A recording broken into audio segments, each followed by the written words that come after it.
Hello বন্ধুরা, আজ বানাবো একদম হোমমেড চিকেন বিরিয়ানি।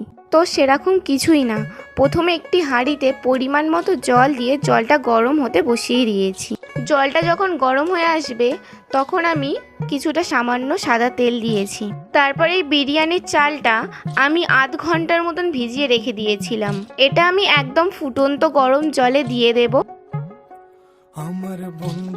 তারপর এতে তেজপাতা, লবঙ্গ, এলাচ, দারচিনি একটু ড্রাই রোস্ট করে দিয়ে দেব। চলো ওদিকে বিরিয়ানির মশলাটা করে নিই। এলাচ, দারচিনি, লবঙ্গ, গোটা জিরে, জায়ফল, জয়িত্রী সবগুলো দিয়ে আমি ড্রাই রোস্ট করে নেব। তারপর মিক্সিং জারে এটি আমি ভালো করে গুঁড়ো করে নেব। এদিকে আমার ভাতটা 80% কুক হয়ে গেছে। এই সময় আমি ভাতটা ফ্যান ঝরিয়ে অন্য পাত্রে রেখে দেব। তারপর কড়াইতে তেল গরম হয়ে আসলে সামান্য পরিমাণ চিনি, এলাচ, তেজপাতা, দারচিনি, লবঙ্গ দিয়ে একটু ভাজা ভাজা হয়ে গেলে তখন আমি পেঁয়াজটা দিয়ে দেব। পেঁয়াজটা যখন দেখবে এরকম লাল লাল হয়ে আসছে তখন ক্যাপসিকাম, রসুন বাটা, আদা বাটা, লঙ্কার গুঁড়ো, হলুদ গুঁড়ো, ধনে পাতা, এবারে সব মশলাগুলো আমি ভালো করে ভেজে নেব। সবগুলো ভাজা হয়ে গেলে তারপর এতে আমি চিকেনটা দিয়ে দেব। তারপর পরিমাণ মতো নুন দিয়ে চিকেনটা আমি ভালো করে 15-20 মিনিটের মতো কষিয়ে নেব।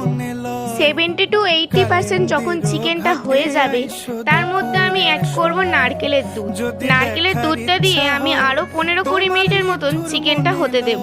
20 মিনিট পর যখন দেখবে পাশ থেকে এরকম তেল ভেসে আসছে তখন জানবে চিকেনটা আমার হয়ে গেছে। তখন একটি অন্য পাত্রে চিকেনটা আমি রেখে দেব। আর হ্যাঁ, এই নারকেলের দুধটা দেবার জন্যই বিরিয়ানির টেস্টটা খুব সুন্দর হয়েছিল। আমি লেয়ারিং দিয়ে বিরিয়ানিটা দমে বসাবো। তার জন্য প্রথমে ভাতটা দিয়েছি, তার উপরে বিরিয়ানির মশলা, পরিমাণ মতো নুন, তারপর কষা চিকেনগুলো আমি দিয়ে দেব।